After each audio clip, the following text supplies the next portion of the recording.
I'd like to welcome you all to this meeting.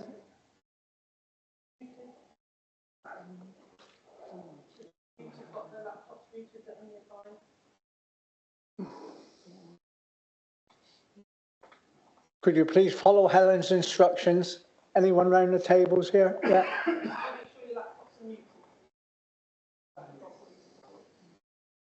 Okay. I will carry on. Firstly, 2 housekeeping rules, 2 fire exits, 1 back in front, and I believe the meeting place is outside in the car park, unless I am corrected. Thank you very much.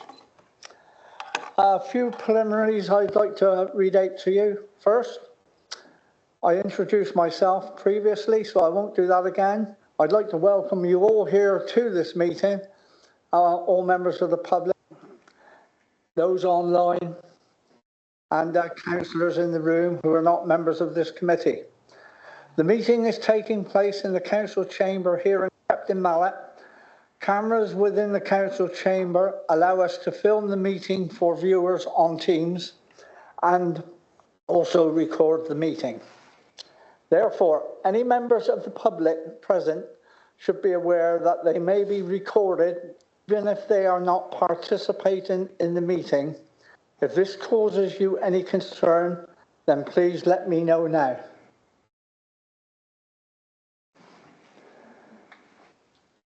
Members who have brought their own device with them should ensure that their cameras are switched off and, very importantly, their device microphone and speakers are muted for the duration of the meeting.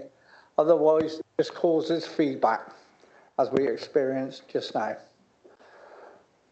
Today's meeting will be run using the webcasting system via Microsoft Teams. Committee members and key officers are physically present in the room.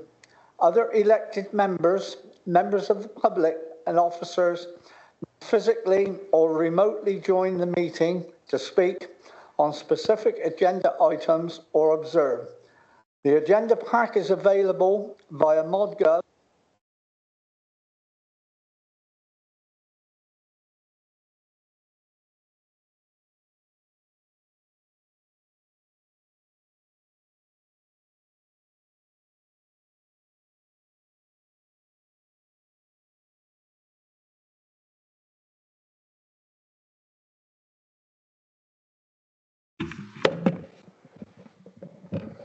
I promise you it wasn't me. Other elected members of the public and officers, I've done that bit, I do apologise. The agenda pack is available via ModGov or directly from the council's website from the link which has been sent out to members. When you are invited to speak, please could you speak clearly into the microphone, ensuring it is close to you and not obscured by a laptop. State who you are for the benefit of anybody who is listening to the meeting so they can identify who is speaking.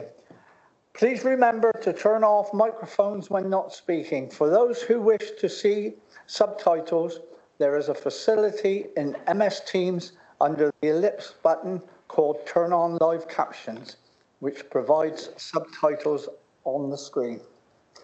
As the agendas are now viewed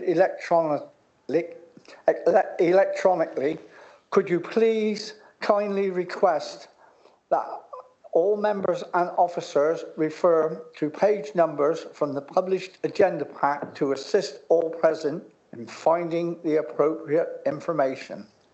Finally, there are no planned fire drills, and in the event of a fire alarm, please follow the exit signs and congregate outside, as previously stated.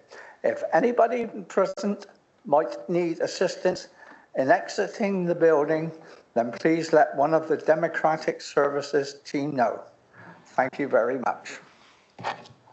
We will move on now to the agenda, and the first item is apologies for absence. I believe there is one apology received. and that is from Councillor Simon Coles, who unfortunately has got a terrible bug, and he deemed it more appropriate for him to keep away from everybody in this room, and I quite agree with him, as I'm sure you all will. Item 2, minutes of the previous meeting. Is it your wish, with a minor adjustment, that I sign these minutes? And the minor adjustment is that there is a duplication of one word, I believe, in the first paragraph. So that is the minutes of the meeting on pages 13 to 16. So if it's your wish, I will sign those minutes from the 22nd of January after the meeting with the officer. Thank you very much. Declarations of interest. Members, you're invited to declare any declarations of interest. You've heard all this before, or most of it you will have heard before. And just to remind you all that the membership of town and parish councils, which are published on the website, is standard, and that applies to everybody. But if any member of this committee feels they cannot approach any application today with an open mind, I would ask them to absent themselves from this meeting forthwith. Is that understood? So with that in mind, are you happy to proceed?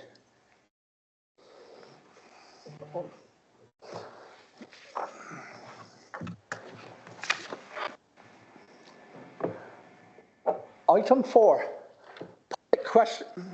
public questions. I believe we have one question, and that's from Mike Davis. Yep. I'm here. You are there, are you? Thank you, Mr. Davis. If you would like to read out your question, I will get the officer to respond to you. So start when you are ready, sir, and comfortable. Okay. Good afternoon, everybody.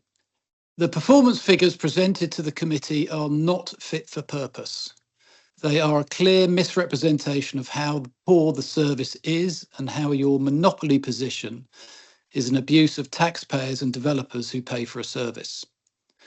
The figures should reflect the stages of the process, but they do not. For example, no detail on pre-application response and turnaround times, despite change in planning policy this year, last year.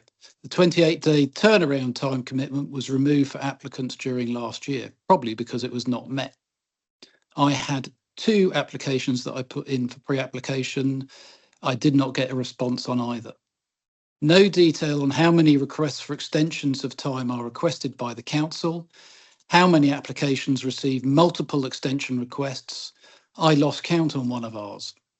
No detail on time from application to sign off for all over time applications. 16 months on one of my applications for what should have been an 8-week sign off is not acceptable. No productivity figures for the department or at an individual level, and your headcount versus target. You have a failing planning department headed by someone who lives in London and is allowed to run their own planning agency on the side, Fortismere Associates. The solution is not to replace, but take on a temporary director on a £240,000 cost contract, whilst in several minutes the issue is determined as number of planning officers, not senior management numbers. By failing to measure the department performance correctly or hold management to account, councillors are allowing failure to perpetuate, thereby failing your constituents. If you do not have the correct measurements, you cannot manage the service. When will you have the correct measures to breathe visibility into the department? When will you remove the vast amount of subjectivity exerted by planning officers, which create some of these huge delays? Knowing the role of a planning officer is to make determinations, i.e. refusal, acceptance, with or without conditions. How many per day should they make? Why does the council not measure it? And I say that because I put in a Freedom of Information request last year and was told it is not measured. Not acceptable, I would suggest.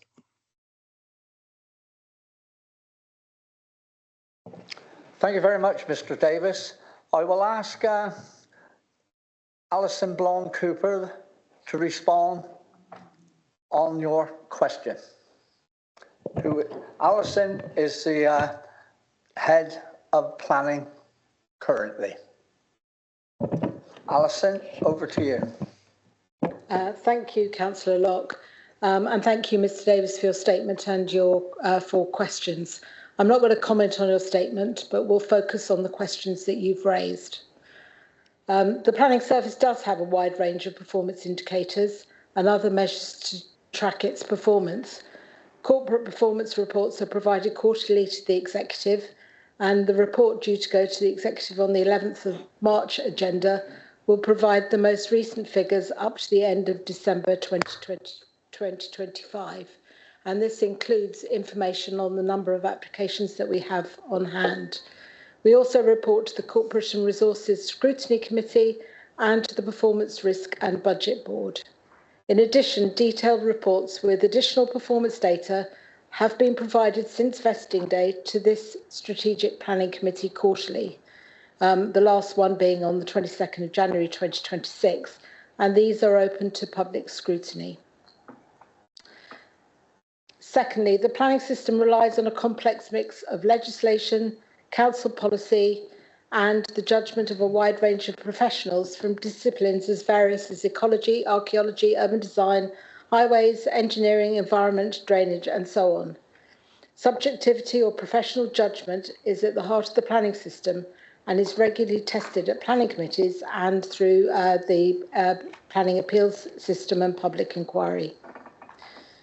Each planning application has to be considered on its own merits, with some small contentious applications taking as much resource as more substantial developments can take.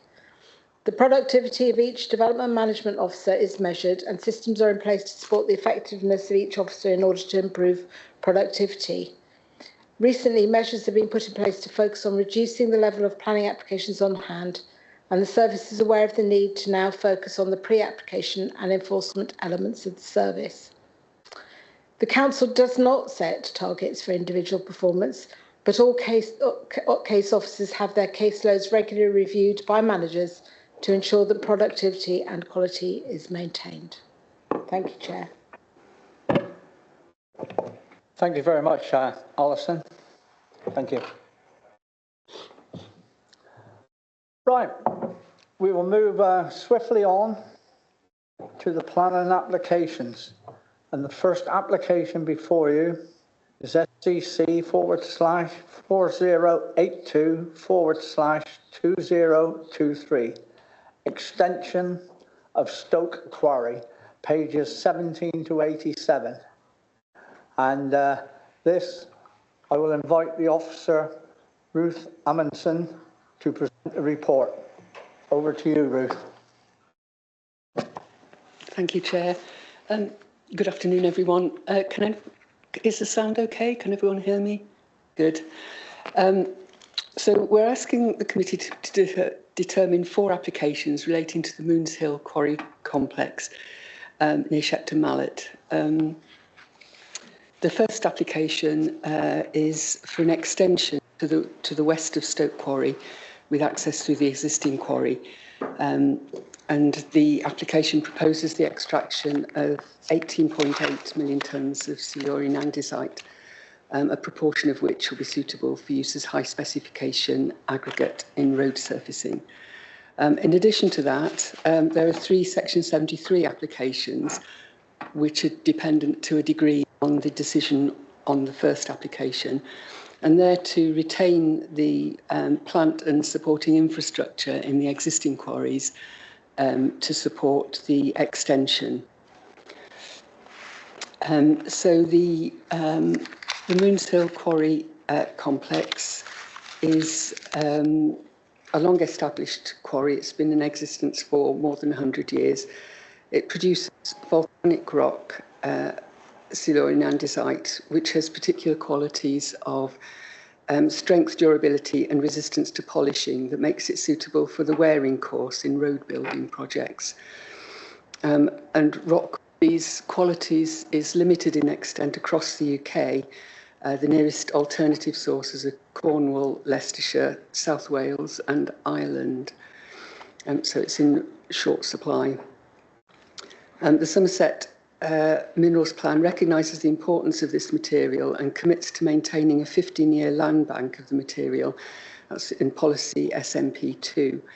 The 2023 local aggregate assessment indicates that the land bank currently stands at around 5.5 years, significantly below the 15-year commitment and also below the 10-year commitment, which is encouraged in the National Planning Policy Framework.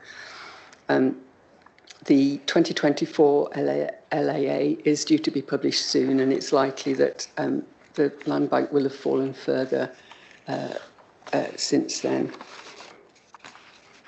So there we've got the location of the quarry.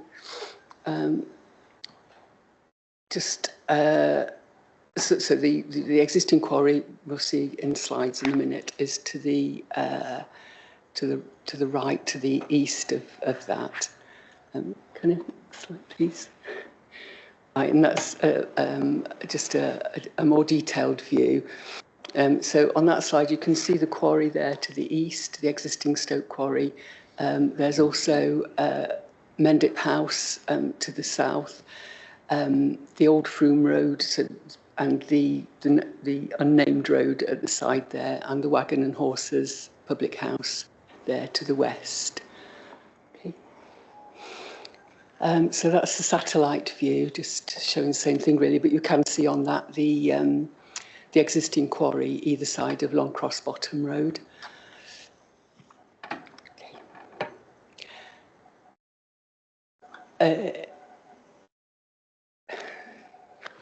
Can you go back a bit? Yeah, so there you can see the faces Stoke Quarry there, and the extension area outlined in red. So it's about 7 fields of currently agricultural land, low-grade agricultural land. You can also see Knapp's Farm, which is owned by the applicant company, in the north-west corner there.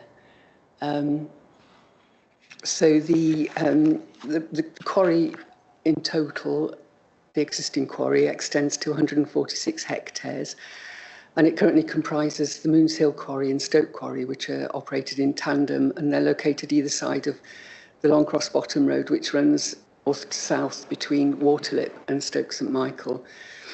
The proposal is EIA development. An environmental statement has been provided. It assesses the impacts of the proposal, and the statement has also been independently reviewed by Somerset Council's technical advisors. The proposal also has the potential to affect the Mells Valley Special Area of Conservation. One of the qualifying features for that is the bat populations, and the shadow habitats regulations assessment has been provided, which Somerset Council, as a competent authority, intends to adopt. Right, and that slide shows the existing quarries and the location of the various plant and the infrastructure there in the existing site. So you can see the road going up the hill and Moonshill Quarry on the right, Stoke Quarry, which is the current operational area, on the left.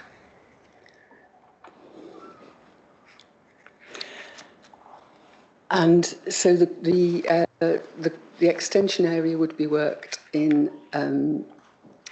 4 phases. The site area is 16.6 hectares, and the extraction area is slightly less than that at 12.2 hectares. So working would take place east to west, accessed through so the faces on the current Stoke Quarry would sort of push through to phase 1 in the first phase. and that would yield approximately 3.7 million tonnes of formation aggregates and 3.6 million tonnes of andesite aggregates. So there is the main target is the andesite, which is useful for road surfacing. In order to extract that, the quarry has to extract weathered material, which isn't suitable for the road surface as high specification aggregate, but it is used as general aggregate, and that's the term formation aggregates, and that's what the quarry calls it. So then moving across to phase 2, that would yield 2.9 million tonnes of formation aggregates and 1.9 million tonnes of the high quality andesite, and that would take place over 7 years. So the first phase was 10.5 years, the second phase 7 years, and then phase 3 that would yield 2.3 million tonnes of formation aggregate and 1.7 million tonnes of high PSV stone.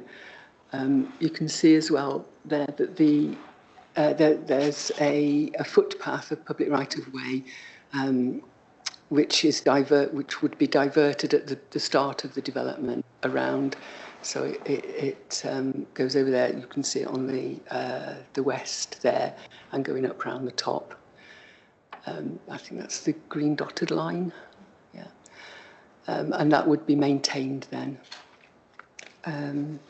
So the final phase then, it would yield 1.4 million tonnes of formation aggregate and 0.9 million tonnes of high PSV over 3 to 5 years. Right, so the concept restoration scheme there, you can see the extension area is outlined in red, and you can see the water body there. So where possible, quarry benches that weren't required for access in each phase would be restored, and the lake would develop as pumping ceased. That could be developed for storage of water or for nature conservation or leisure use, subject to the necessary consents.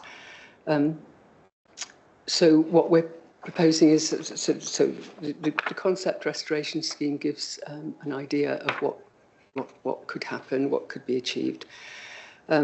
Condition 40 in the on page 73 of the reports pack sets out that a proposal for an interim restoration scheme, and then finally condition 41, a detailed restoration scheme, sort of nearer the end of extraction, and that would sort of provide a more detailed scheme.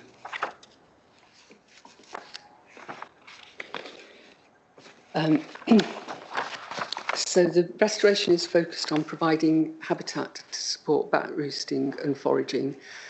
A significant proportion there would be provided before extraction starts in the extension area, if permission was granted, and it would be maintained throughout the life of the quarry and for 5 years afterwards.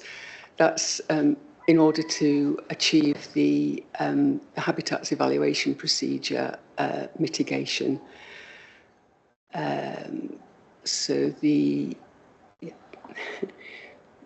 And that shows the quarry as a whole. So you've got the two water bodies, you've got the agricultural land there to the west of the extension and the west of Stoke Quarry. And there's also sort of agricultural grassland, woodland blocks, hedgerow, marginal aquatic planting, and the upper faces would be vegetated as rough grassland, and the pond there in the northwest corner as well. Some of the areas would be allowed to revegetate really for nature conservation benefit. And that will all support the bat foraging and commuting. Yeah, so again, that's just the showing the site where the ecological enhancement will take place initially. And that's showing the area as a whole where the enhancement will take place, the green areas. Okay.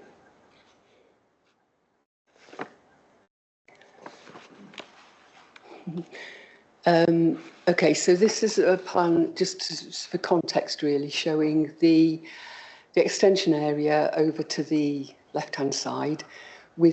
There's quite a patchwork of permissions already within the quarry. As I say, the first permissions were granted in 1948 as a sort of a precursor to the Planning Acts, which were introduced on the 1st of July.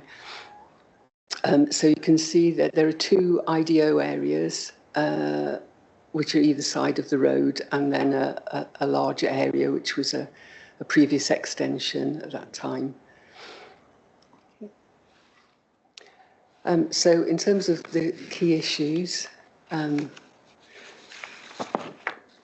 we are. So the analysis of those is on page 37.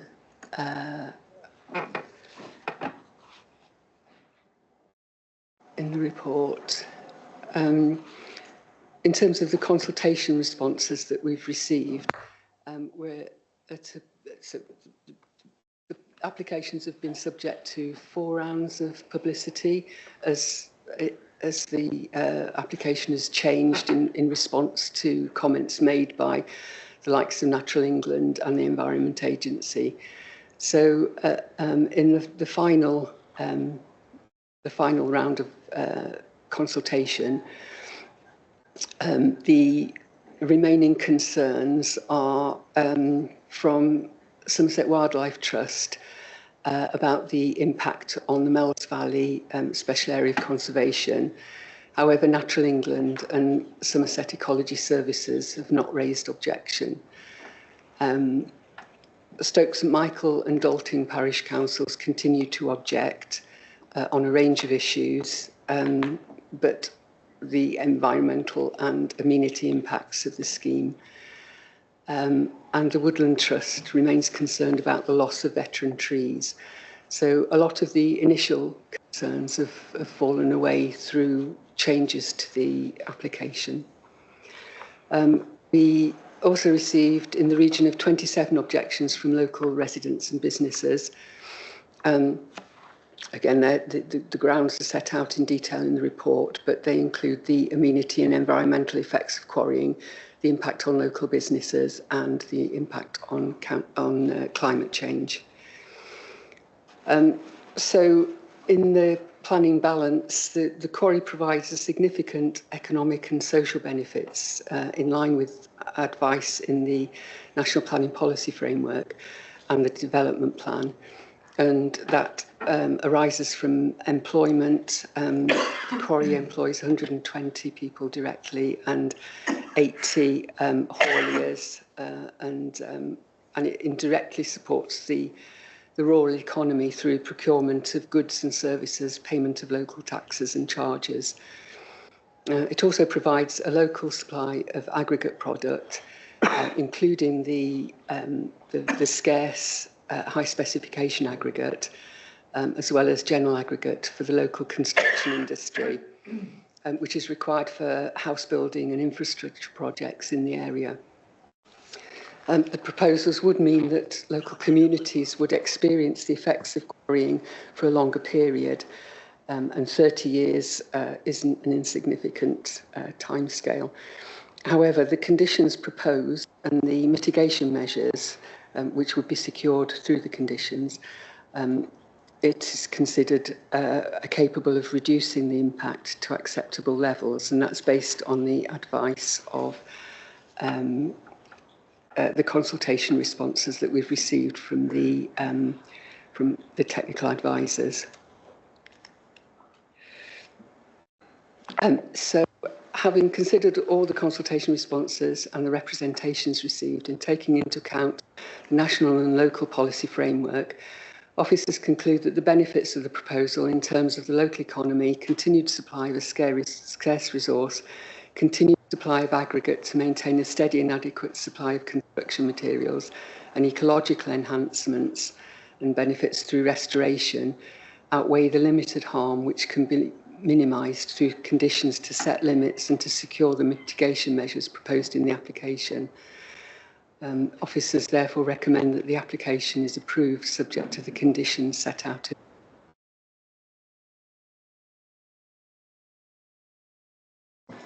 Thank you for that, Ruth. Now, just for members' benefit, what I propose to do is let the members who have registered to speak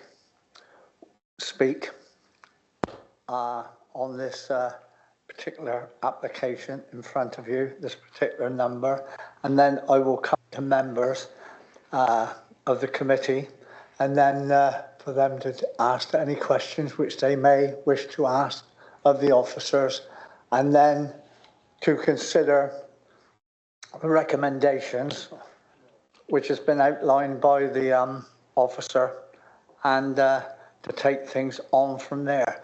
Now, the first speaker that I have listed here is an objector, and that's an Ian Wright. Now, is there Ian Wright present in the room? Is he online? Looks as though I've got an Ian Wright sat next to me then, which is a pity, because I always think it's better to, when you've taken the time and trouble to write in, but there are always circumstances which change things that you can't make yourself, but there we are. I will ask the officer next to me, Helen, to read out Ian Wright, but though she is reading it out, the same will apply to your reading out as it would do to Mr. Wright, and you will have 3 minutes to read the his correspondence out, and any response on that, there will be no debate on it. It will be written by the officers and replied to. Thank you. When you're ready, Helen. Thank you. Thank you. So, reading the objection that's been received by Ian Wright. I am unable to speak at the meeting, but wish to reiterate that my objections submitted to the Planning Office still stand and have not been mitigated by the officer's report and recommendations. Moreover, I cannot understand how the officer can recommend these applications proceed given the Council, as a competent authority, has not challenged or verified many of the assumptions and statements presented by the applicant, merely taking these at face value. This is a failure to fulfil the statutory obligations on the Council. NPPF guidance has not been followed relating to conserving and enhancing the natural environment. I have previously highlighted where the applications contradict this guidance relating to land instability. My property, referred to within the planning applications, sits on a bed of clay with footings of no more than 45 centimetres on top of sandstone, British Geological Survey report August 2024. Wainwright's application states that they will lower the water table for a period of time that will likely cause that clay foundation to dry and crack, causing subsidence. This has not been discussed with me, tested, considered or mitigated. No account has been taken of the cumulative impact on the health and living conditions of those living close by. There is still no dust management plan. Harm to or loss of the significance of a designated heritage asset being the Wagon and Horses Public House is a Grade 2 listed building and will be no more than 25 metres from the new quarry, and as a consequence will be subject to unacceptable levels of soil, air, water or noise pollution or land instability. I should also like the committee to note that both parish councils representing the local communities impacted by the applications maintain their objections to these applications proceeding. In view of the above, I would ask the committee to reject these applications. Thank you very much. And if there's anything which is deemed to warrant a written response, officers will deal with that. The next speaker is an objector also, and that is Nick Haskins. Now, I believe Nick Haskins is also sat next to me for reasons untoward. And don't look, Martin, it's Helen, Martin. Right, when you were ready, Helen, you have also for Mr. Haskins, please. Thank you. So these are the words of Nick Haskins and Rose Barker. We wish to register our continued objection to the above planning applications. An ill-considered planning decision would be particularly consequential given the extended timeframe to 2058. We request that the following issues are formally brought to the committee's attention. Many outstanding objections from the Somerset Council Area East landscape architect remain unresolved, including unnatural design, restoration, lack of community benefits, and health and safety. No detailed assessment has been provided regarding the climate impacts of the proposed extraction, including the release of carbon currently sequestered in soils. Given the clear potential for significant carbon release from soil disturbance, this omission is unacceptable. The applicant offers no evidence of sustained market demand. Imports from other UK regions at competitive prices and more recycled materials are already reducing the need. Premium aggregate sales accounted for just 3% of 2023 output, while the rest of the output was similar to local limestone quarry formation aggregate products, which have sufficient land bank. The quality and quantity of aggregate within the extension area has not been independently verified. Previous planning approvals were based on geotechnical estimates that have since proven to be inaccurate. Only approximately 44% of the proposed 18.82 million tonnes is estimated to be high quality andesite. The remainder would contribute to an already abundant market for formation aggregates. The applicant has not demonstrated the existence of wholly exceptional reasons required to justify the loss of veteran trees. The company will keep operating despite this planning decision, as its asphalt plant rely on imported aggregates. Operational necessity and job loss concerns are unfounded, since only approximately 10 people work directly for the quarry operation. The planning process does not appear to have been correctly followed. A decision is scheduled for the 19th of February, despite the consultation remaining open until the 5th of March. Full time.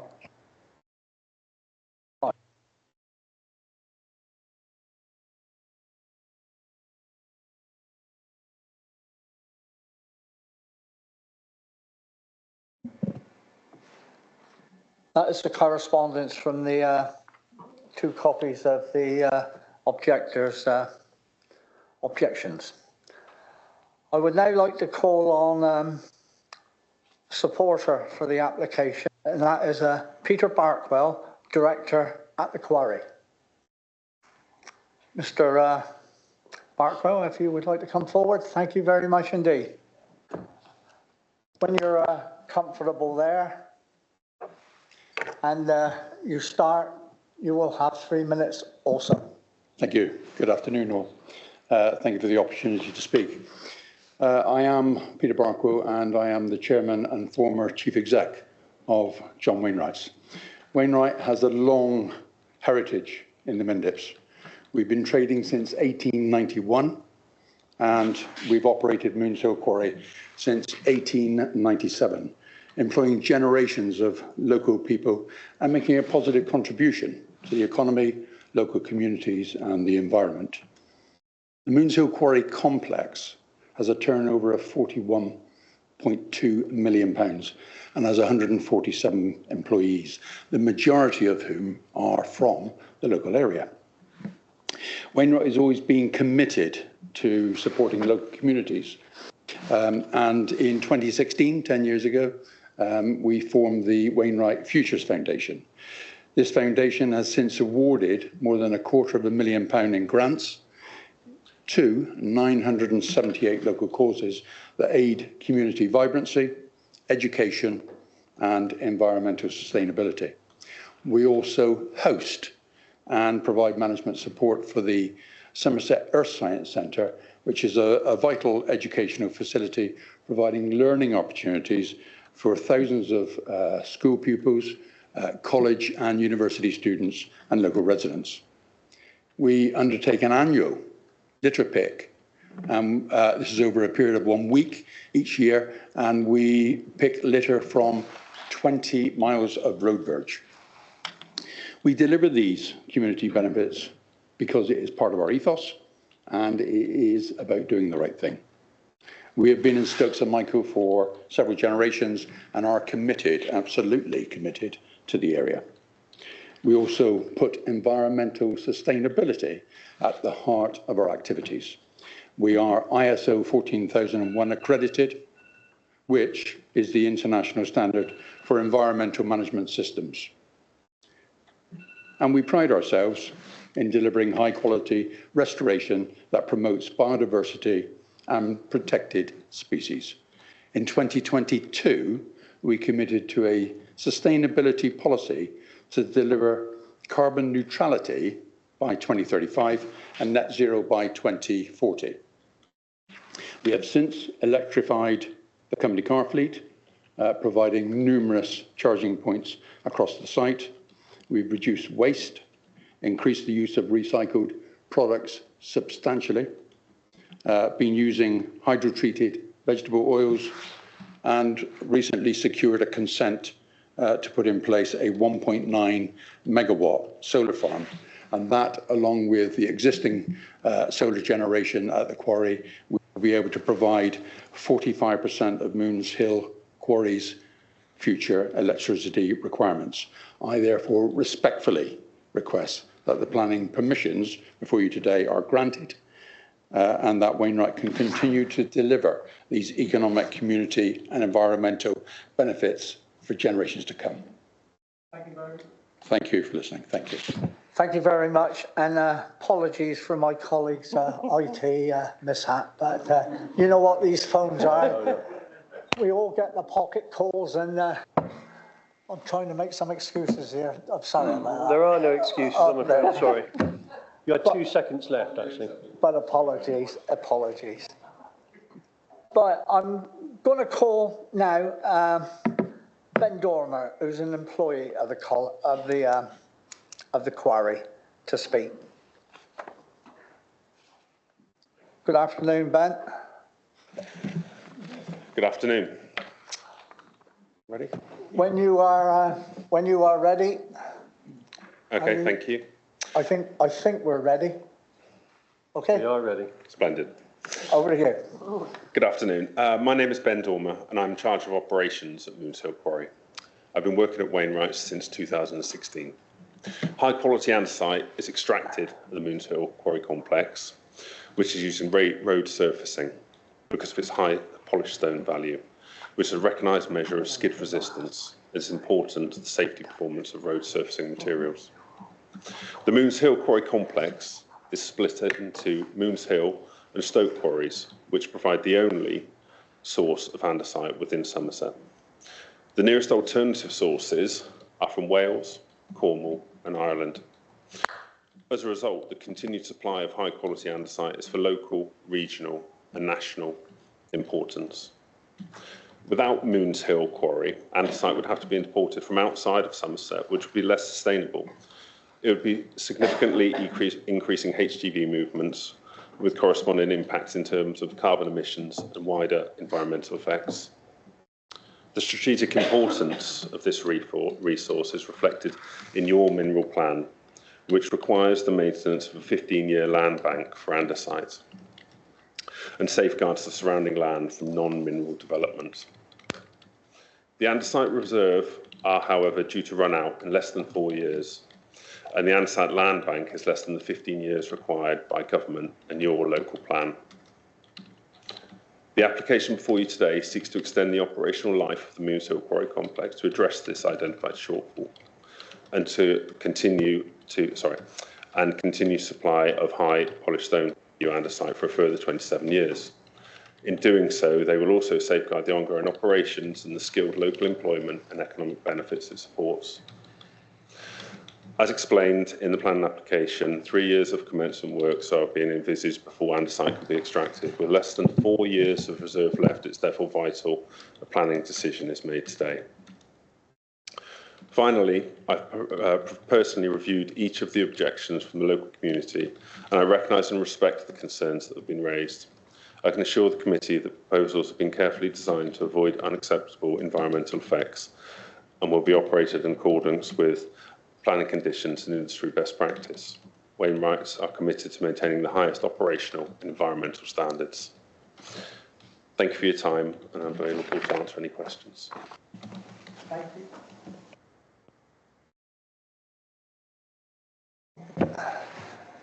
Thank you very much indeed, Mr. Dorman. And I'm going to call one more who is an employee of the quarry, and that's Mr. Paul Bishop. Welcome, Mr. Bishop. When you are ready and comfortable, my colleague will start timing you. 3 minutes. Over to you. Thank you. My name is Paul Bishop. I'm here to speak in support of this planning application. I've lived in Stoke St Michael since 1996. I moved into the village when my wife was born.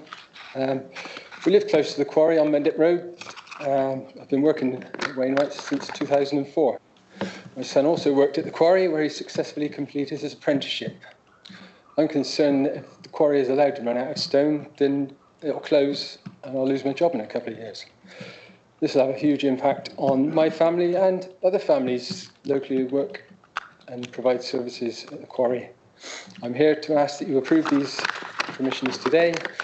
In doing so, you will not only secure the existing jobs, but ensure that the quarry continues to provide jobs for a future generation, which in my view is a huge benefit for the village. Thank you for your time. Thank you very much, Mr. Bishop. Just for members' benefit, I've got one more speaker. I'm going to let him speak now because he will possibly speak, I believe so, for all 4 applications in front of us. And then I will be throwing it open to members to discuss this particular application, which we had a presentation from the officer. We will make a decision on that one. Then we will have a brief presentation on the second application from the officer, not so much in depth as what the first one was, and we will take it on from there. But if I could call Nick Dunn, the planning agent, to the table, please. Welcome, Nick.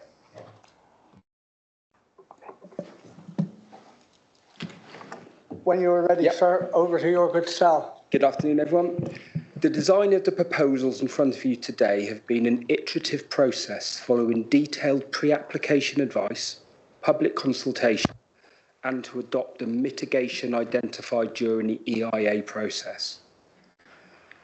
The EIA process was undertaken by technical specialists over a 3-year period and has considered all impacts on all sensitive receptors in detail, including extensive assessment on the protection and the amenity of properties such as the Wagon and Horses. Cumulative impacts with the existing quarry, the tips, the solar farm and other local developments have also been fully assessed in the EIA.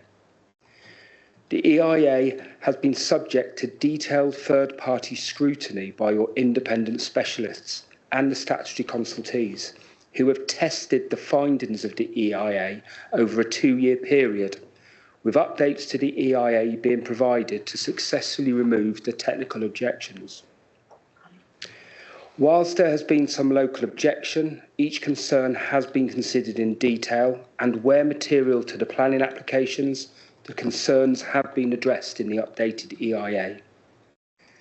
The resulting EIA therefore demonstrates that impacts can be wholly controlled to an acceptable minimum to comply with planning policy and the government's requirements for mineral development.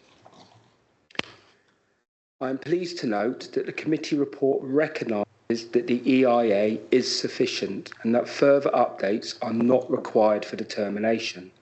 I respectfully request that you support this stance. Key to the proposals is ensuring that significant ecological gains are delivered, even though this application is pre the mandatory requirement for biodiversity net gain. At the request of Natural England, a key determinant has been the need to avoid the loss of greater horseshoe bat habitat. The proposals therefore include extensive habitat creation, the majority of which will be delivered prior to mineral extraction.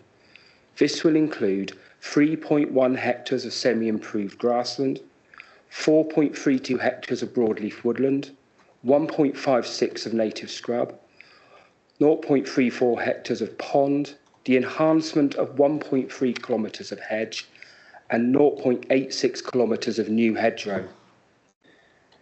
With a lack of substantiated technical objection or planning policy breach, I respectfully request that you support your planning officer's recommendations today.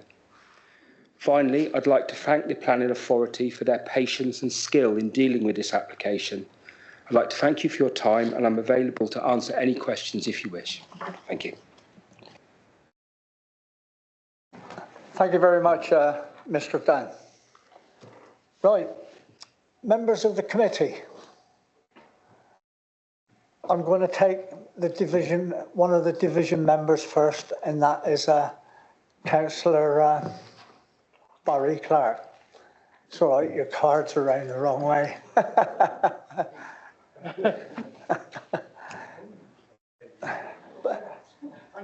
If you're ready. Thank you, Chair. Yes. We've heard various arguments that set environmental issues on the one hand against producing a necessary strategic product on the other, as though they cannot coexist. The quarries are big business in Somerset particularly, and almost exclusively in Mine and Phillips area, where you will find examples of land management and restoration to practical after-use.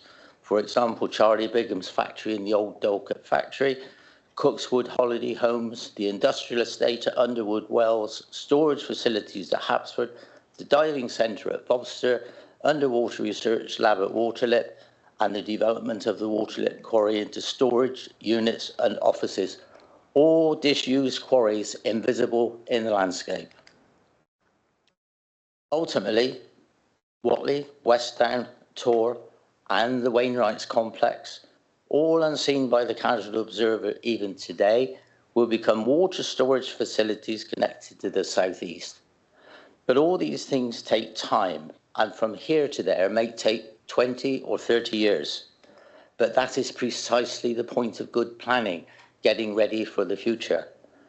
Somerset Local Aggregates Assessment and the Minerals Plan are examples, I believe, of this good planning, both in present-day high-quality developments and future-proofing our strategic mineral supply. Chris Keeler's seminal work, Quarrying in Somerset, which I have here, recognised this in 1971, and that was to ensure that the necessary rights in suitable land are made available to mineral undertakers to enable them to meet national demands, and that is what we're trying to do here. Quarries can only go where the stone is, and credit to Somerset's planners for encouraging and following this with the protected land bank of 15 years, which we're now trying to reinstate, having let it drop to just under 5.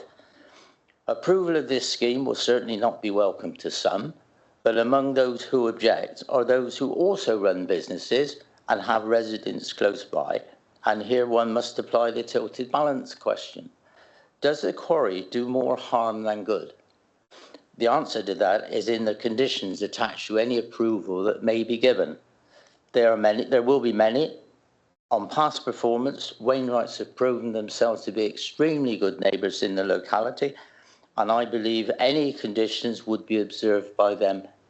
It's not only strictly, very strictly, as we have noticed from their performance at the quarry liaison that Philip and I go to every 3 months. I think that's me, Chair, but I reserve the right to speak again after I've heard any views from other committee members. Thank you very much. Thank you very much, Councillor Clark. Councillor Edric Hobbs. Oh, you have to wait. Thank you, Chair. Very eloquently put, Barry. I actually lived in Mendip Road for a year between 2013 and 2014, so I'm well aware of this quarry and its operations, and you don't hear it that much. It's in relation to the effect on the neighbours. I live just up the road in one of the cottages on the right-hand side, within about 300 yards of the site. So I'm well aware of what good neighbours Wainwrights have been. I've also mountain biked and walked extensively on the Mendips. As a Mendip boy myself on the other end, I love the Mendips. I don't want to see the Mendips quarried away any more than anybody else does. But as somebody who studied A-level geology 45 years ago now, I'm well aware of the economic importance and the benefit of quarrying andesite and how important it is to our economy. We were told this at school. There are very few places quarry this important stone. I also, although Barry and Philip's division neighbours mine, so many of my constituents also work and are linked rightly with the quarry from Holkham round to the Priddy area, and I wholeheartedly support this planning application. Can I just ask, I could see the footpath on there and I was unable to make the meeting yesterday. When you move that, are you planning to allow us more to use the path rather than just a footpath? Because that would be great if it's being upgraded. It looked like it was from what I could see on the edge of the map. Thank you. I'll just ask the officer to respond to you on that one. Thanks. Yeah, it's a footpath at the moment. It would be upgraded to a bridleway and maintained throughout the operations and afterwards. Oh, that's great. That's brilliant. Thank you ever so much. So just on that note, I wholeheartedly support this and echo everything Barry's already said. Thank you kindly, and thank you for everybody for their support of this. Thank you, Councillor Hobbs. Councillor Martin. Thank you, Chair. Just some confirmation, if I could, please. One question for Ruth in a second, and one possibly for James, if you'd like to answer that, and then a question generally. Could I ask you, please, just to give a couple of sentences to review and highlight this idea of the 15-year land bank with regard specifically to the stone in this quarry, so we all know what we're talking about, as in not generally, but specifically? That's the first question. Do you want me, that's the question. Do you want to say anything else? do you want me to ask the other two as well, and then you come back with all of them? No. No? Yeah, so the land bank, it was recognised at the Mineral Local Plan Inquiry that there was a need for this particular type of stone, and that is how the 15-year land bank, the longer 15-year land bank came about, and the inspector supported that at the inquiry. The long and the short of it is that we need that stone to comply with our own 15-year rule. Yes. Okay, so that's the first one. Thank you. The second one, either for Ruth or James, whichever either of you wanted to take it. We've heard a couple of the speakers talk about the concept of high PSV. Now, I spent a good half an hour last night diligently finding out what high PSV meant, and I found a lot of PDFs. It's very exciting, actually. I wonder if either of you could explain, for the benefit of everybody else, what high PSV means, again, with relation to this stone and why it's important, why high PSV keeps cropping up in the conversation, if you could, please. Yeah, so the properties of the stone are that it has strength, durability and resistance to polishing, so that as the vehicles traverse over the road surface, it's used in the upper course, the final wearing course of highway construction, and it doesn't, the road doesn't go smooth. It's resistant to, it maintains traction. Yeah. Thank you. That's excellent. I've looked at roads in a whole new light since I learned this. Yeah. This idea of, do you want to come in? Are you geeking out with me now, Matt? Yeah, it's great. It's wonderful. Honestly, roads are surprisingly interesting, not just the Roman stuff. Yeah, polished stone value is the PSV. Polished stone value, yeah. And this particular mineral has a high polished stone value, which makes it valuable for road surfaces, the top layer. And the last one's a direct question. The dust management plan, is there one? And if so, has it been published? I haven't seen one, but one of the questioners earlier asked or said that there isn't one. So can you yay or nay that, please? There is a dust management plan, and one of the conditions that we're proposing would require a new dust management plan for the extension area. That's fine. So we're covered on both fronts. Thank you, and thank you, Chair. That's all. I've got 3 speakers listed down here. Councillor Ham, you are next, sir. Thank you, Tony. I'm not going to read out what I was going to say because Peter Barkwell said most of it for me. Thank you, Peter. 135 years of history, a family-owned company, a brilliant community foundation fund that helps nearly all the parishes around. But a couple of things that Peter didn't mention was the generosity that they give to the children in Frome at Christmas time, which is huge. And also the annual litter pick, where they go out and clear the roads of litter for a whole week all around the Mendip quarries. And that is very, very much appreciated. Also, obviously the Earth Science building is a huge, popular venue for all the schools. We talk about the polished stone, and I think you'll find the only stone that can tarmac the surface of Porlock Hill comes from Wainwright's. And as for dust management, you want to see their dust management programme at the moment is second to none. The road's always wet because it's been watered to keep the dust down. The quarries, roads in and out are always wet. They are constantly doing it, so I have no problem with that. Could I reserve to speech at the end if I need to, Chair? Thank you. Indeed. I've got 2 more speakers listed, then we'll take it on from there. And that, sorry, 3 now. Andy Kendall. Pardon? Has it? Well, put it up a little bit higher. You know, above your computer, yeah, be able to see it. Must be Councillor Wren. Thank you very much, Chair.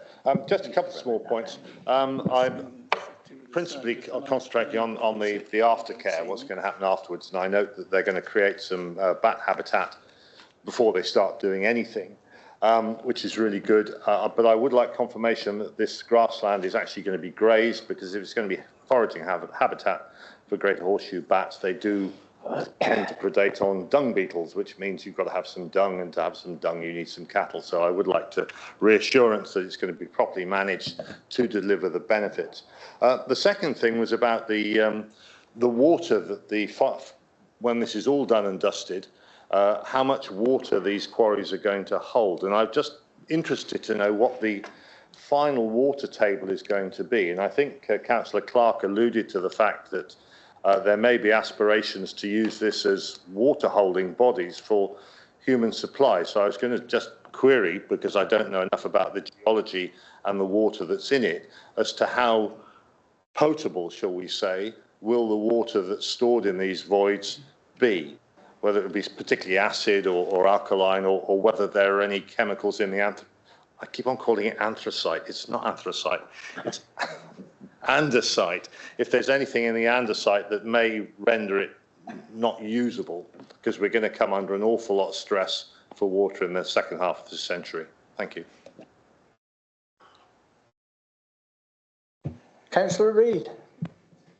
Oh, thank you, Chair. Page 53 of the report from the officer indicates obviously the 5 Grade 2 listed properties. I'll just take the Wagon and Horses as a example, being the closest. I take it that is a working pub still. It looked a bit as if it was working yesterday when we went past. Earlier the report said that it was, or one of the speakers said it was 25 metres. In your report it obviously says 12 metres. Now, what I'm interested in knowing, for example, is mitigation or some sort of explanation. What effect does the blasting, at that sort of distance or near that distance, cause maybe to that property, for example? Thank you, Chair. Who's going to take that one? Okay, so the Wagon and Horses, it's 30 metres from the boundary of the site, but as the slide showed, the actual extraction area is further in. There'll also be a bund between the road and the limit of extraction, 2.5 metres, I think, so which will help to reduce the impacts. In terms of blasting, there's a condition proposed to limit the effects of blasting, and that's a condition that has been used successfully at all the Somerset quarries. Basically, the design of the blast would need to take into account the proximity of the Wagon and Horses and other nearby houses. And there are various measures that can be employed to reduce the effects. I mean, the most obvious being use less explosive, but there are other things as well that can, and if the quarry couldn't design the blast to meet the condition, then, they wouldn't be able to undertake the blasting. Sorry, Mr. Chairman. I didn't get an answer to my questions about the water quality. Okay, or what's known. Let me just answer your question, Councillor Reid. I think so, generally. I mean, it's just worrying when you see a distance of that in comparison to blasting. But I say your question's been answered. You're satisfied with that. Lovely. Thank you, Chair. Can we go back to those answers, please? With regard to the potable water, there are ongoing discussions at the moment with the water companies about a number of quarry voids in the area that would potentially be suitable to supply drinking water. That is work that is advanced. The council is aware of it, but obviously it's early stages. There are a number of public documents available, so I'm not sharing anything that's not already in the public domain. But yes, it is a viable, ongoing use. Andy, Councillor Kendall. All right, thank you. Just following on from what Edric was saying, he's obviously nicked my thunder. The diverted path going to a bridleway, I understand that. We've seen it from the diagrams. However, my problem is being on this committee for some years, things take time for applications to come in. When do you foresee that application for the bridleway coming through our committee is one question. The second question is quite an easy one. Is the farm, I noticed yesterday and I was told it's empty, but it's not going to be demolished until roughly phase 3, correct? Is there plans to make it habitable again between now and then, or is it just written off now? And the other thing is a statement that it's great to see someone putting a megawatt farm in of electricity, of using solar to be self-sufficient. I have to commend you on that, because it's this is the way forward. This is the 20th century, not the 80s. Thank you. Thank you for that. Who's going to take that? And I mean, I personally, there are a couple of items there which are not the remit for the day. Yeah, so I was just going to say the intention is to provide the diverted footpath bridleway at the start of the development. I think it possibly might need a diversion order, but I can't. If the diversion order would probably only come before you as committee if there were objections. A number of orders for public rights of way where there are no objections just happen, and you wouldn't even necessarily know unless you were a user of that public right of way. Thank you.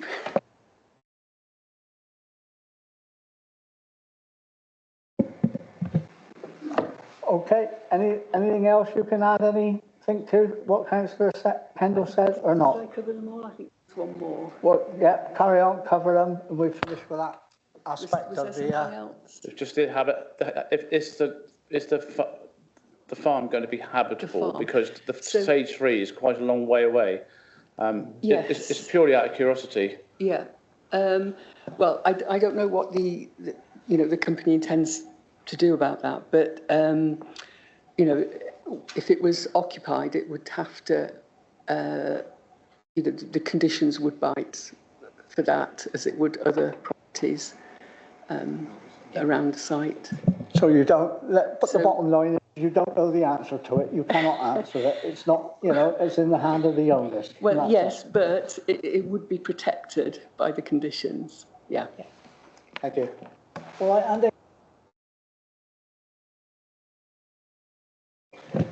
Councillor Dunn, sorry, Mike.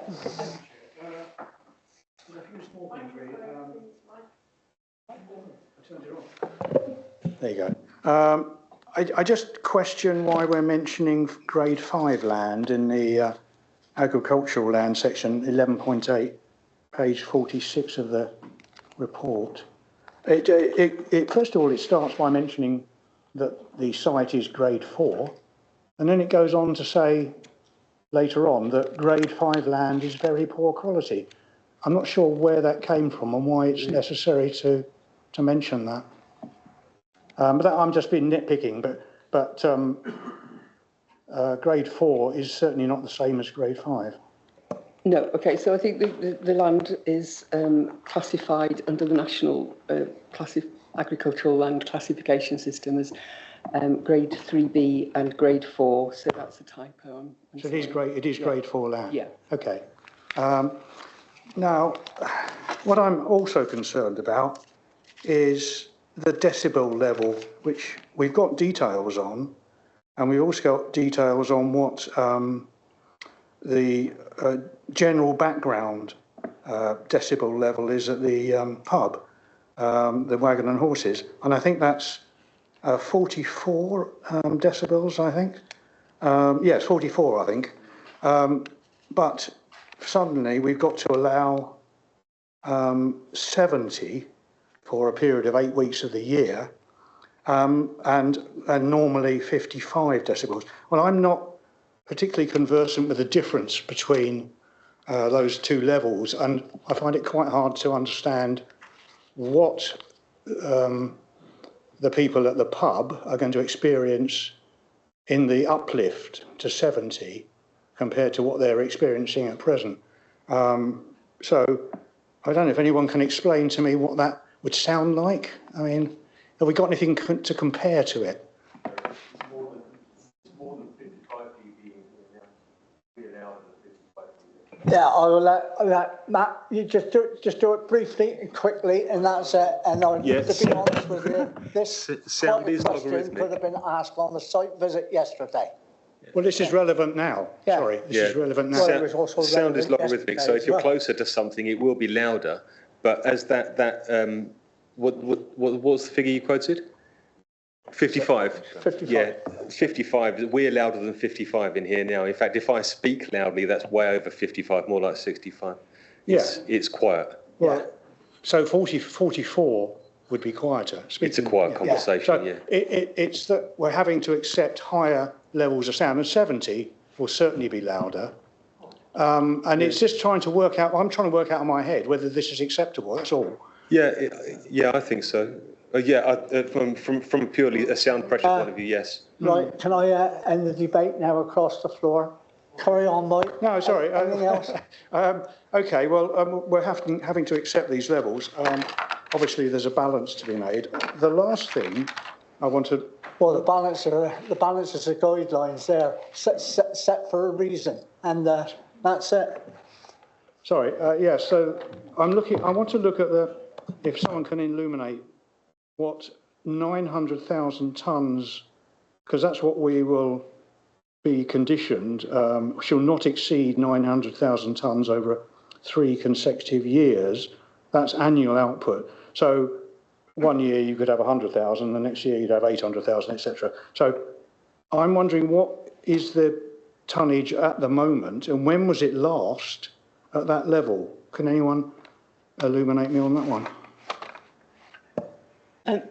So historically, you'll have to speak up. I'm harsh. Okay. I'm hard of hearing. Yeah. Historically, the quarry has produced in the past over 1 million tonnes of rock. That has fallen recently. I think the productive capacity of the site is round about the 700,000 tonnes, but to allow flexibility. So the first thing is to say that the existing quarry is not limited in terms of output at all. So, it could go up. So this allows them the flexibility for fluctuations while providing a limit. Okay, so it has been at that level before. Yeah. And lastly, what's the percentage, the likely percentage of that output in terms of the andesite rock? It's about 50-50, possibly 40-60, 40% andesite. 40%, 60% just formation aggregate.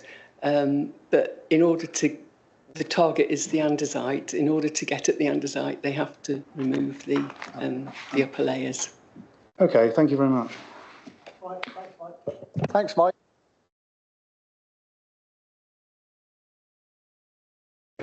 Thank you, Chairman.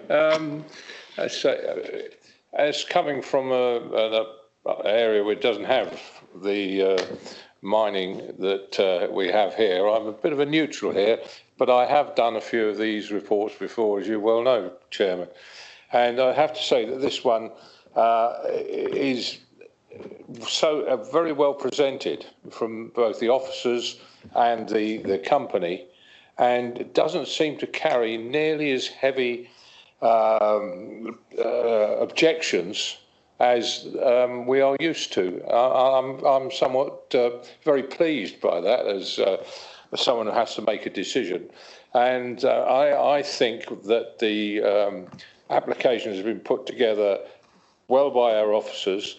The conditions seem to go towards the objections properly. And in that case, I should like to recommend and propose that we accept this and the officers' recommendations and conditions, please. I will hold that till everyone's finished speaking. Thank you. Councillor Well, but thank you for that. I'm sure the officers will, you know. Chair, I'm happy to second Councillor Wells' proposal. Okay. Right. I've been advised that I need to put it now. I have a proposer and I have a seconder. So any counter proposals from the floor? Okay. So you just have to take the proposal and vote. Okay, all right.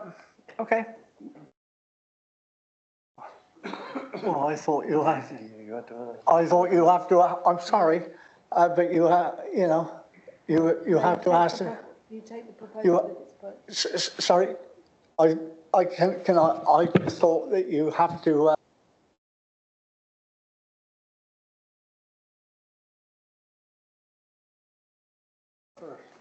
No, Chair, if I could give you some advice on this. At this point, we've had a discussion and one of the committee members has put a proposal that the vote be taken, and that has been seconded. So it is now incumbent to take that.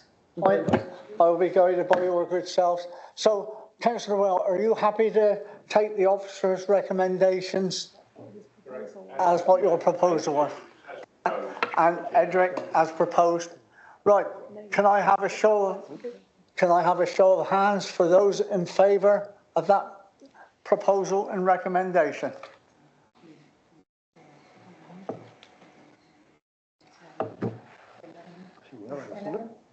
How many? 11 in favour. There's 12 of us in the room. Looks unanimous to me. 12 unanimous. Have we got the numbers correct? Yeah. 12. 12. Thank you. That's unanimous. Thank you very much indeed. Right. Second application. Item 6.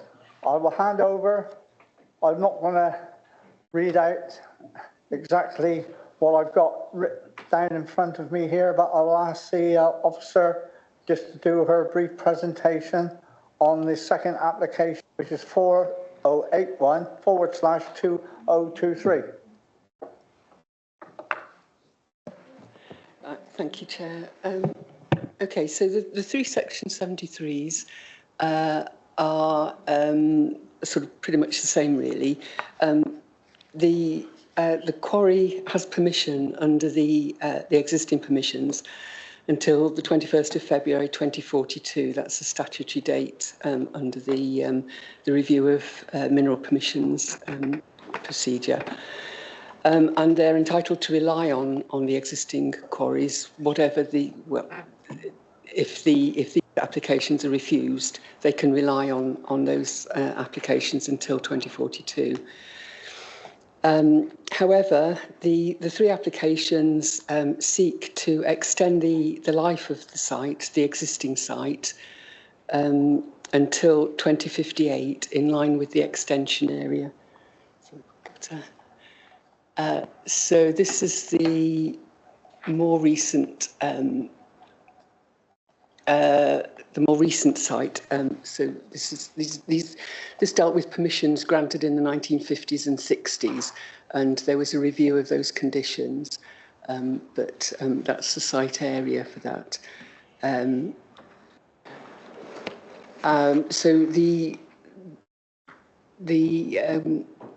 Section 73s would allow, the proposal would allow the existing site to continue. It would retain plant and infrastructure in Moons Hill and Stoke quarries, and they'd continue to be used to process the mineral and to export the stone.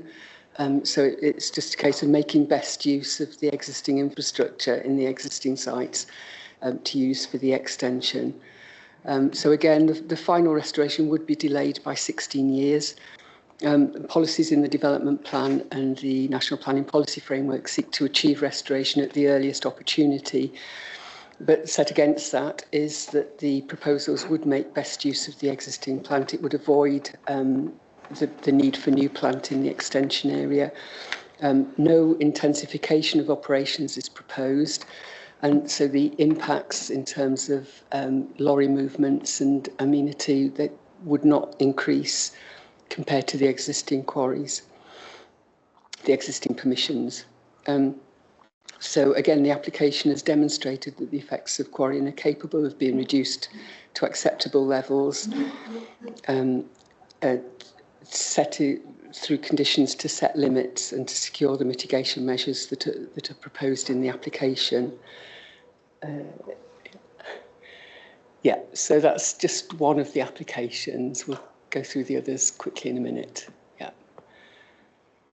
Yeah, so again, it's just a satellite image showing the areas of this particular permission.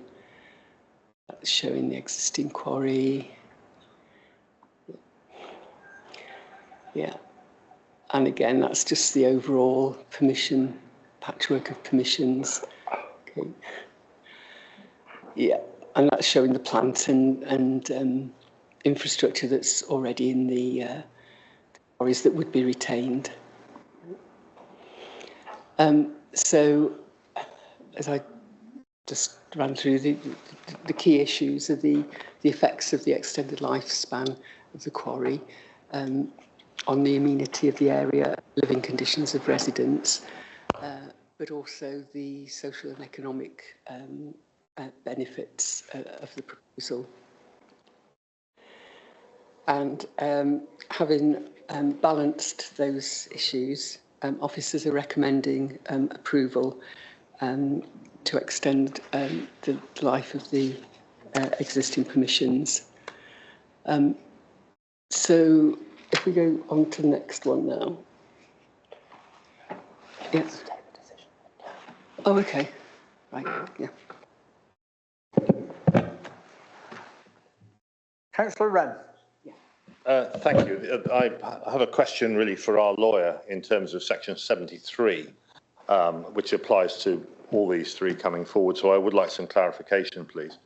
If you look at paragraph 710, it says that the Town and Country Planning Minerals Act of 1981 placed a requirement for the cessation of these permissions by 2042, after 60 years.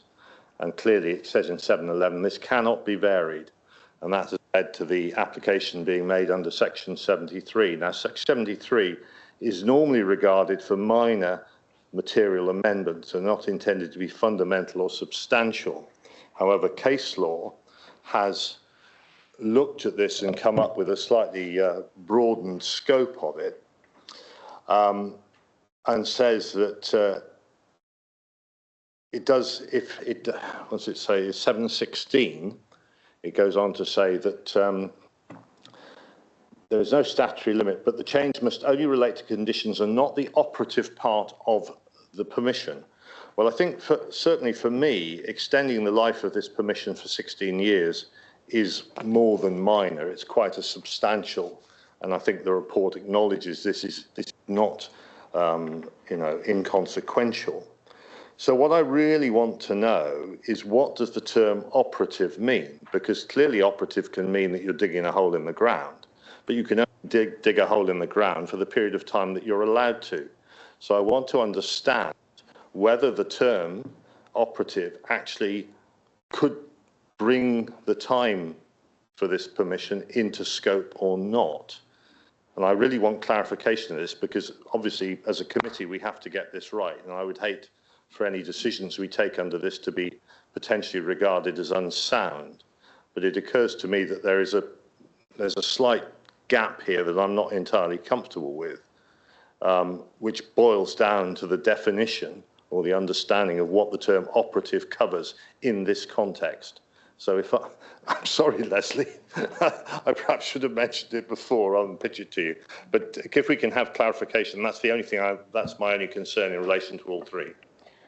Chair, just to say that my colleague sitting here, Alison Blom-Cooper, the Chief Planner, and I have just been looking at section 73, and I'm going to ask her to come back with our response to your question, if that's okay. So section 73 allows for applications to vary or remove conditions attached to an existing planning permission. And that the result of that is that effectively a new planning permission being issued on the basis of the alterations and amendments that are being made. And it's different to section 96A, which is the one that it deals with non-material or very minor amendments. So it is about being able to vary conditions. I hope that answers your question. I wasn't sure I quite understood the operative. Well, yes, I mean, the case law I've looked at talks about the word operative, and I just wondered whether operative covers time period or simply digging out of the mineral, because I think that's quite an important distinction. Because it says here, the change must only relate to conditions and not to the operative part of the permission. So clearly we're all dealing about quarrying, that's fairly clear, but is the time limit for the quarrying included in the operative definition or not? Just speaking to Helen, we think the operative part is the extraction of the minerals, not the time limit. Okay, Mike. Mike, sorry, did you want to say something? Sorry. Well, I mean, I was instructed. Whether it's right or wrong, time will tell. But who else would like to speak on this one? Mike needs his microphone. Microphone. Can you put your microphone on?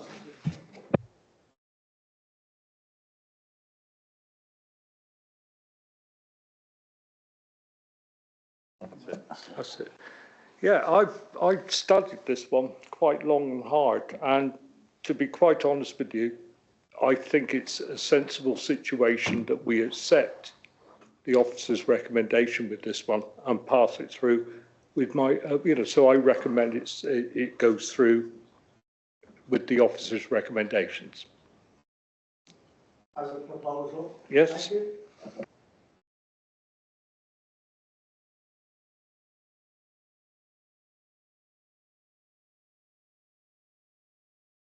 So that was Edric, seconded. So as per the last application, we have a proposal and a seconder to accept the officer's recommendation. Can I have a show of hands, please?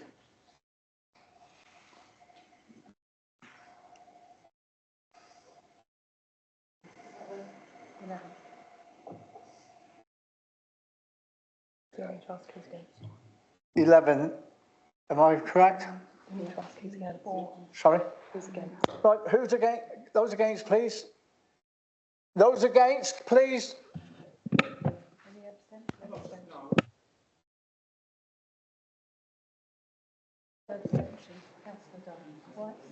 One abstention. Right.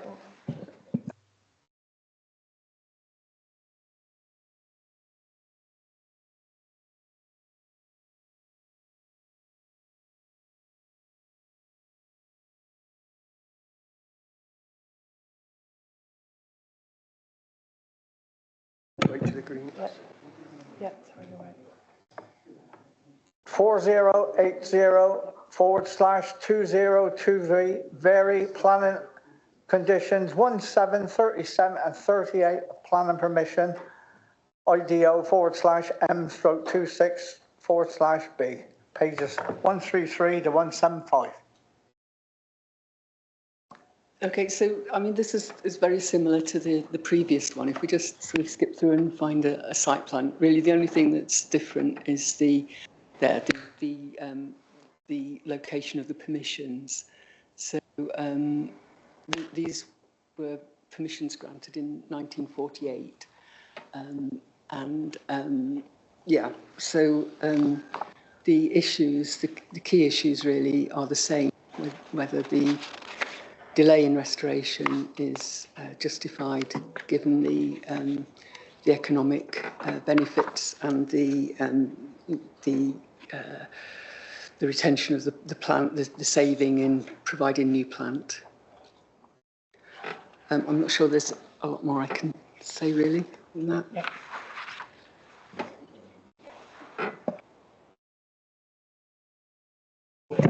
Members. Barry?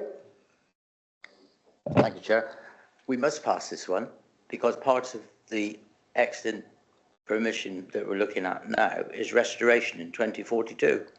We've just said we'll be working according to 2058. I'm done, thank you. Yeah, so I'm taking that as a proposal.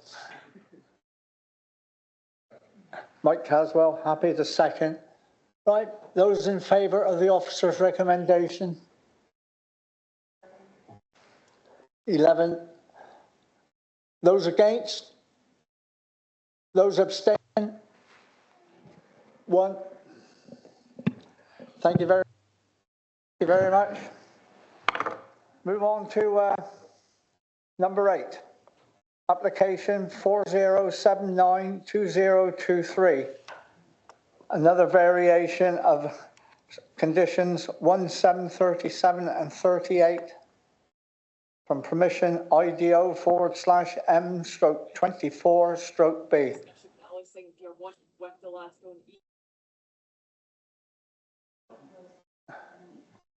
To amend the working plans, restoration requirements, end dates to facilitate the extension of Stoke Quarry, pages 177 to 219. Thanks. Yeah, so if we just skip through to the location plan, it's exactly the same issue for a different permission. So that was one of the early permissions granted in 1948. So the issues really and the considerations are the same as for the other two. It's just to extend the timescale of the operation until 2058 in line with the extension area that's already been permitted.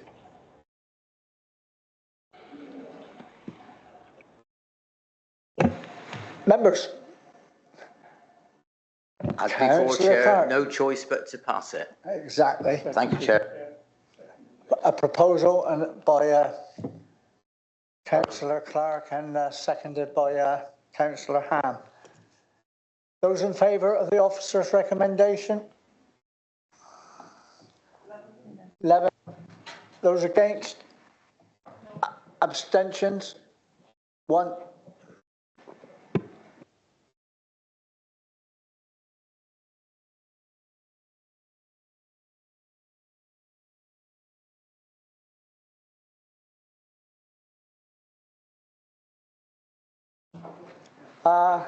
It's been a long day for some, but can I ask the committee just to stay behind for 2 minutes afterwards, please? So if everyone else could vacate the room, I'd just like the committee to stay. And I know it's been a long day. Thank you very much. And next meeting date will be in April, which I will just update you on very shortly. So members of the committee, please stay. Thank you very much, gentlemen. Thank you, members of the public. Thank you.